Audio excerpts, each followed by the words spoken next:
kita. Hari ini yang kita bahas adalah bab keempat mengenai akhlak terpuji. Akhlak terpuji adalah akhlak yang baik menurut norma yang berlaku. Nah, dalam hal ini ada beberapa norma, diantaranya adalah norma agama, norma hukum, dan norma sosial. Namun yang lebih ditekankan dalam pembelajaran kali ini adalah norma agama, karena kita sebagai orang yang beragama Islam. Nah, ada beberapa hal yang kita bahas mengenai akhlak terpuji ini, diantaranya adalah akhlak atau adab berpakaian dan berhias, kemudian ada adab perjalanan atau safar, kemudian ada adab bertamu dan menerima tamu. Oke, langsung pembahasan pertama mengenai adab berpakaian. Berpakaian itu bagaimana sih sebenarnya? Nah, dalam istilah Jawa dikenal dengan istilah sandang, yang termasuk salah satu kebutuhan pokok bagi setiap orang. Pakaian memiliki manfaat sangat besar bagi kehidupan seseorang. Misalnya untuk melindungi tubuh dari semua kemungkinan yang merusak ataupun yang menimbulkan rasa sakit. Contoh, pakaian bisa kita gunakan untuk melindungi diri dari hawa dingin atau cuaca yang ekstrim, dari hawa yang panas. Nah, kita bisa menyesuaikan dengan berbagai macam pakaian yang sesuai kebutuhan kita. Kemudian pakaian itu memiliki fungsi utama, yaitu satu, menutup aurat, kedua sebagai perhiasan, keempat untuk melindungi untuk melindungi diri, kemudian sebagai petunjuk identitas. Maksudnya bagaimana? Nah, ini kita sebagai seorang muslim itu wajib menutup aurat baik laki-laki maupun perempuan. Kita tahu aurat laki-laki adalah mulai dari pusar, mulai antara pusar dan lutut. Kemudian bagi perempuan adalah seluruh anggota tubuhnya kecuali telapak tangan ini dan wajah yang sini. Nah, itu semua harus kita penuhi sebagai sebagai seorang muslim yang baik. Meskipun secara norma sosial dan norma agama itu tidak terlalu diperhitungkan. Ini ada sebuah ayat, yaitu surat An-Nur ayat 31 yang memerintahkan kita supaya kita menutup aurat, yaitu yang berbunyi Bismillahirrahmanirrahim, wa qulil mu'minati ya'budna min absarihinna wa yahfadna furujahunna wa la yubdina zinatahunna illa ma dhahara minha. Yang artinya, dan katakanlah kepada para perempuan yang beriman agar mereka menjaga pandangannya dan memelihara kemaluannya, dan janganlah menampakkan perhiasannya, maksudnya auratnya, kecuali yang biasa terlihat. Yang biasa terlihat itu apa ya? Ini telapak tangan dan wajah. Kemudian bagi seorang perempuan ini harus menjaga pandangannya dari seorang laki-laki. Begitu juga sebaliknya sebenarnya. Seorang laki-laki juga harus menjaga pandangannya dari seorang perempuan yang bukan mahramnya. Setelah menutup aurat dengan sempurna, baik laki-laki maupun perempuan, kemudian fungsi yang kedua yaitu sebagai perhiasan. Jadi pakaian selain sebagai untuk menutup aurat, juga sebagai alat untuk memperindah diri, untuk menghias, untuk perhiasan. Namun jangan sampai dengan kita berpakaian, dengan kita berhias, ini menjadikan kita terjerumus ke dalam perilaku yang maksiat. Contohnya apa? Yaitu berpakaian sing apik tujuannya untuk pamer, untuk bangga-bangganan dengan teman-temannya, dengan orang lain, dengan tetangganya. Nah, itu bisa menjerumuskan kita ke dalam perilaku maksiat, riya, ujub dan takabur dan lain sebagainya. Kemudian untuk melindungi diri, seperti yang saya katakan tadi, bahwa pakaian juga bisa digunakan untuk melindungi diri dari panas dan dingin, dari cuaca ekstrim. Kemudian sebagai petunjuk identitas. Di sini petunjuk identitas maksudnya adalah yang laki-laki ya menunjukkan identitas sebagai kelaki-lakiannya, yang perempuan juga menunjukkan identitas keperempuannya. Jadi jangan terbalik, laki-laki pakai identitas perempuan, perempuan pakai identitas laki-laki.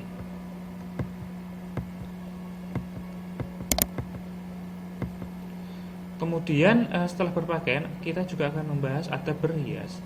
Secara istilah, berhias dapat dimaknai sebagai upaya setiap orang untuk memperindah diri dengan berbagai busana.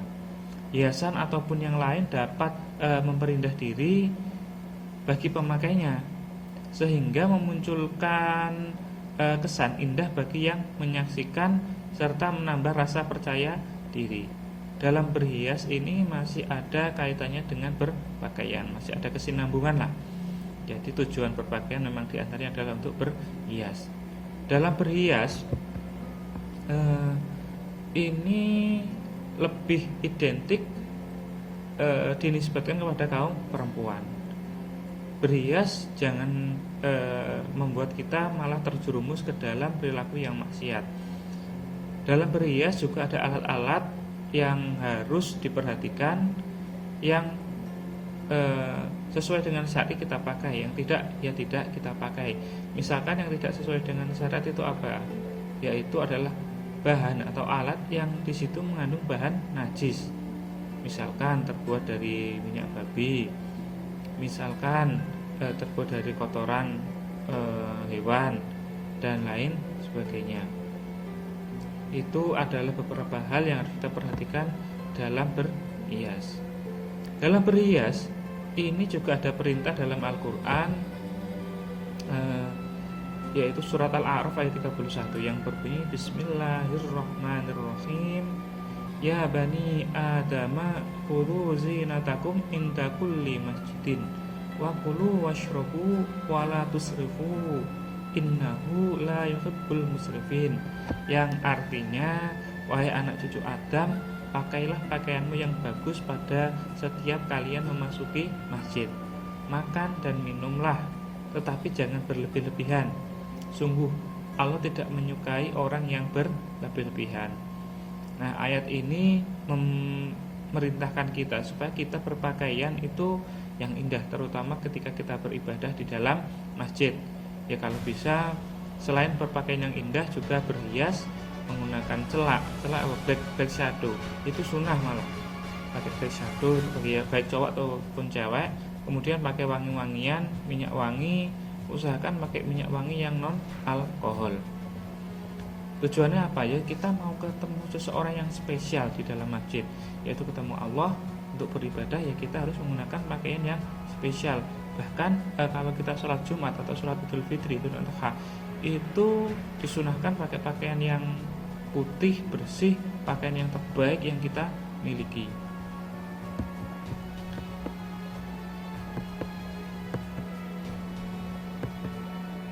Oke, dalam berhias ada beberapa hal yang harus diperhatikan. Antara lain adalah yang pertama, niat yang lurus, yaitu berhias hanya untuk beribadah, bukan untuk gaya-gayaan, bukan untuk pamer, bukan untuk menarik lawan jenis kita yang itu diharamkan. Kemudian dalam berhias tidak dibenarkan menggunakan bahan-bahan yang dilarang agama, seperti yang saya katakan tadi di awal, menggunakan bahan najis tidak diperkenankan. Atau bagi seorang laki-laki itu menggunakan kain sutra 100% full itu juga dilarang. Kemudian menggunakan anting, menggunakan cincin yang terbuat dari emas itu tidak diperkenankan. Sebaliknya perempuan pakai emas tidak apa-apa, boleh. Terus dilarang berhias menggunakan simbol non muslim, yaitu ada berhias yang selanjutnya adalah tidak berlebihan. Jadi menggunakan kain yang secukupnya, tapi juga jangan kain yang minim ya. Kain yang secukupnya itu maksudnya untuk laki-laki misalkan pakai celana ya tidak sampai menutupi betis, karena pada zaman jahiliyah dulu orang yang sampai kainnya berlebihan itu sebagai simbol kesombongan.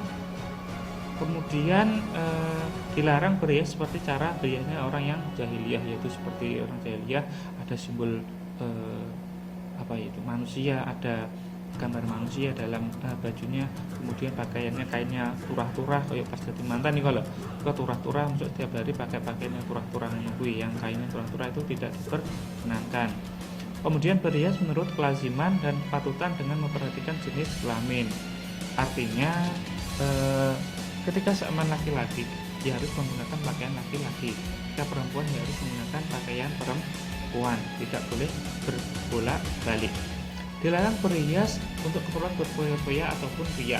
Foya-foya maksudnya wah aku duwe oke tak beli pakaian yang bagus di pamer yang banyak koncone dan dihargai, itu tidak boleh. Tapi kalau kita beli pakaian bagus tujuannya adalah apa? Membuat orang yang di sekitar kita nyaman, kemudian untuk beribadah kepada Allah Subhanahu wa Ta'ala. Dan untuk pakaian itu, untuk beribadah usahakan tidak pakai pakaian yang bermotif aneh-aneh. Usahakan yang polos, warna putih itu paling bagus. Kalaupun tidak bisa putih ya warna yang lain, yang penting tidak ada gambar-gambar simbol-simbol non muslim ataupun gambar hewan atau gambar manusia atau makhluk yang